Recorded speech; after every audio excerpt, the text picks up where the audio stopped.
ខ្ញុំបាទឈ្មោះស៊ិនលីស៊ីមសូមសួរលោកគ្រូមួយសំណួរថាការដាក់ប៉ាតប្រសង់ដោយដាក់បច្ច័យតើត្រូវឬខុស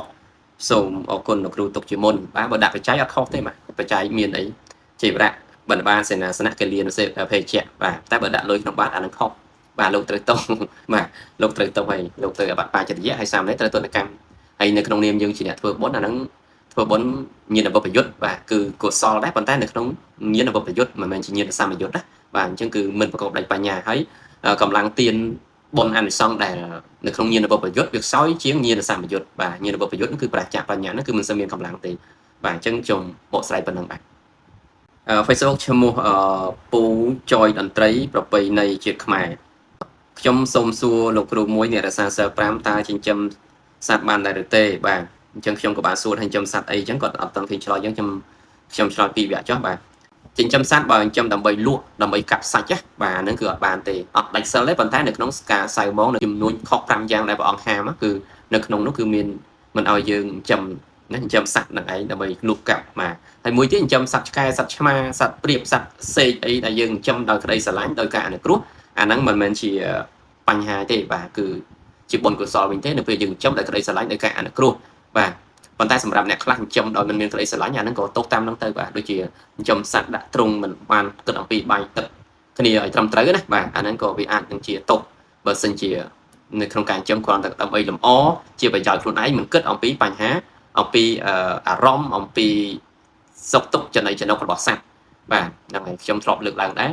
ការចិញ្ចឹមសត្វអាចមានកម្មឬក៏អាចបានបុណ្យអាស្រ័យទៅលើយើងចិញ្ចឹមជាដូចជាសមាជិកណាដូចជាសមាជិកដោយក្តីស្រឡាញ់ដោយការអនុគ្រោះអាហ្នឹងគឺជាបុណ្យកុសលវិញទេហ្នឹងហើយអញ្ចឹងបញ្ជាក់តកតងអ្នកសមាធិសិលគឺมันអាចទៅចិញ្ចឹមសត្វជ្រូកមាន់ទាដើម្បីលូកដូចគេឯងទេបាទអញ្ចឹងគឺយើងហាមអាហ្នឹងនៅក្នុងចំនួនខុស5យ៉ាងបាទអញ្ចឹងខ្ញុំឆ្លើយប៉ុណ្ណឹងបាទ Facebook ឈ្មោះអោមវណ្ណារាជំរាបសួរលោកគ្រូខ្ញុំសូមសួរមួយហេតុអ្វីមុនវេចង្ហាន់ប្រសង់ចាំបាច់សុំនៅសិល5បាទសំណួរនេះល្អបាទ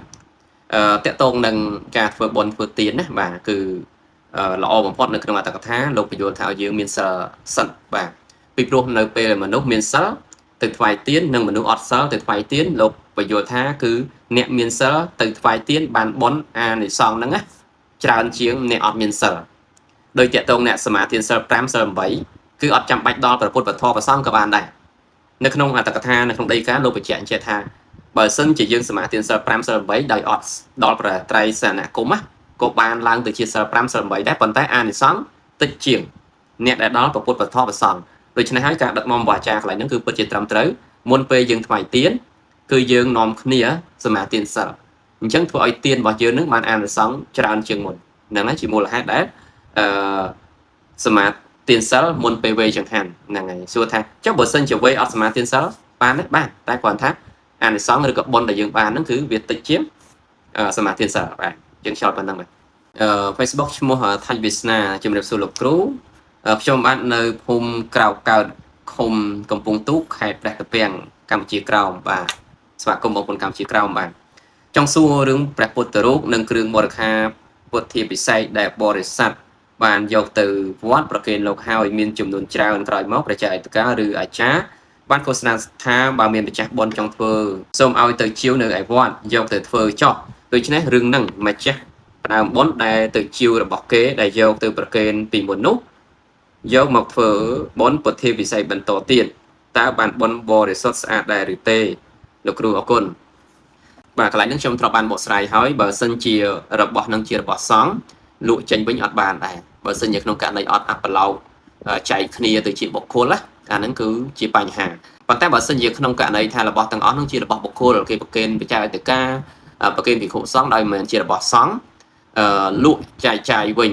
នៅពេលពុទ្ធបរិស័ទបានជាវហើយយកមកធ្វើបុណ្យវិញដោយសេចក្តីជ្រះថ្លាហើយរបស់ទាំងអស់ហ្នឹងគឺរបស់ល្អប្រណិតដដែលអញ្ចឹងគឺមិនជាបញ្ហាទេបានបុណ្យដូចគ្នាប៉ុន្តែបើយើងលើពាក្យចចាមបារាមមកថារបស់ទាំងអស់ហ្នឹងគឺគេធ្វើបុណ្យម្ដងហើយយើងយកទៅធ្វើម្ដងទៀតជាទានសំណល់មិនបានបុណ្យអីអាហ្នឹងចិត្តសៅហ្មងក៏កាត់បន្ថយបុណ្យដែរអញ្ចឹងប៉ុន្តែបើសិនជាខ្ញុំវិញហ្នឹងហើយជារបស់ខ្ញុំណា